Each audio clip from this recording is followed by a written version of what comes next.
एगो शर्मा जी छथिन, ओ तो शर्मा बेसी होई छै नोएडा में, उत्तर प्रदेश में ब्राह्मण शर्मे होई छै। बड़ बढ़िया सब गोटे हंसी परिवार हुनको छै, हंसी खुशी से रहे छी, हमहू सब रहे छी। एक दिन मुंह लटका के आयल छलैथ, हम कहले शर्मा जी की भ गेल, किया मुंह लटकेने छी, बड़ी उदास लग रहल छी। तो कहलत की कहू, अहाँ के भौजी हरा गेली।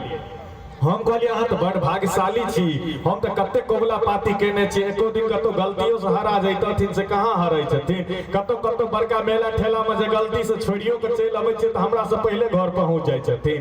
कहै छै नहीं नहीं झाजी एहन बात नहीं छै, अहाँ के भौजी बड़ सुंदर बड़ माने छै। कहलिए हमहू एहिना कहै छियै पड़ोस में, नहीं कोनो बात छै, लेकिन घर में जे हालत छै से सब बुझे। ओ कहल कि नहीं नहीं से बात नहीं छै। तो हम कहलिए ठीक छै, मान लिया हरा गेली, बड़ सुंदर छै, बड़ नीक छै, तो अहाँ पुलिस प्रशासन में जाके किया न कंप्लेन करेलिए, एफआईआर किया न दर्ज करेलिए।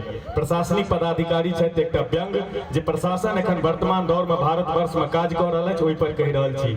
हम कहलिए अहाँ पुलिस प्रशासन में जाके एकटा एप्लीकेशन किया न देलिए, एफआईआर किया न करेलिए। कहथिन यौ झाजी पिछला साल हमर मोटरसाइकिल हरा गेल छल, हम एफआईआर करेलिए, गाड़ी ई सब तो ढूंढ लेलथ 12 घंटा के अंदरे, लेकिन देने छले था 1 सप्ताह के बाद। ओ तो मोटरसाइकिल छल तो कोनो बात नहीं, एहि बेर तो भौजी वाला बात छै ना, हम कोना के एफआईआर कराबी।